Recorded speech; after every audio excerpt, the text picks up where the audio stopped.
Mpanzu na Pacome wana baadhi ya tabia zinafanana. Mpanzu na Pacome ni sawa na Chama pia, na anaingia kwenye low group. Mpanzu, Pacome, Chama ni aina wachezaji ambao si unaona watu wengi wao wanajua wale jamaa wanajua kupiga chenga. Ni kweli wanajua kupiga chenga, lakini sasa unajua chenga zao wanafanyaje? Wale sio watu ambao wanatumia sana miguu. Miguu inakuwa jambo la tatu katika maamuzi yao ya kupiga chenga. Pacome, Chama, Mpanzu, wafuatilieni mtagundua hichi kitu. Cha kwanza wanatumia akili, ubongo. Cha pili huwa wanatumia kuanzia kiunoni hapa kuja juu. Cha tatu ndo wanamalizia miguu. Sasa unajua wao wanafanyaje? Anapotumia akili ni anakuangalia unavokuja.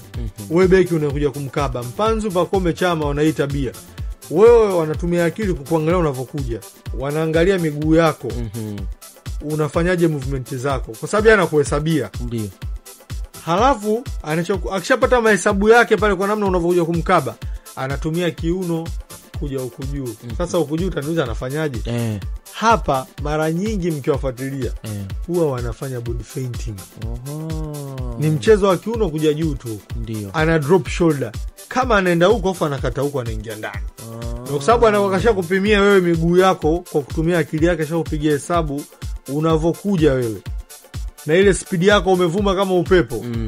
Ana drop shoulder kama anaenda huko. Kumbe anaenda huko. Kama bonge la dada hivi anaingia ndani. Alafu anamalizia na miguu tu kutoa ule mpira hapa, anasogeza pembeni. Na hicho kitu ndicho ambacho hata Messi mara nyingi anafanya. Yeye Messi sio mtu wa kupiga vibaskeli, sio mambo yake. Messi ni mtaalamu wa body fainting. Messi anaweza akakuongopea anaenda. Tungeona sisi tungempigia Casemiro, tungempigia Paulo Dybala, tungempigia Sergio Ramos, tungempigia Evra hapa, tungempigia Puskas. Wale ni miongoni mwa watu walioteseka sana na Messi kwa sababu ya body fainting. Unajua chenga ya kufaint. Mtu unamdanganya kutokana na ulivo. Yaani Pacome kuna muda unaweza kumuona kama anaenda huku.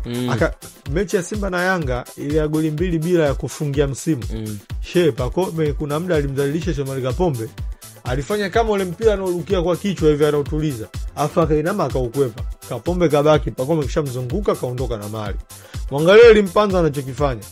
Kuna muda Mpanzu anaweza kuja na mpira, unahisi kama anakupiga baskeli. Kumbe mwenzako anachokufanyia atakuonyesha kama anaenda. Alafu anachofanya ana feint anaingia. Alipiga moja jana hiyo. Chama ndo ameshawafanyia udhalilishaji huo mabeki wetu wengi hapa nchini. Wa kigeni na mpaka wazawa. Chama wakati ule yuko Simba au hata kipindi yuko Yanga. Sana wakati yuko Simba ndo ametupa hiyo burudani. Yuko ndani ya box Chama. Afu kama anapiga afa anagaili. Yaani kama anataka kupiga anakudanganya na mwili afa anagaili. Nio watu umepitiliza. Afa anapasia kwenye neti kirahisi. Moses Mpunga alijichanganya msimu ule akasemaga huyo Chama si anachenga moja tu sijui nini. Walikusanywa wote katika kijiji pale katikati. Unajua ogopa sana wawinga wanaojua kufaint kaka.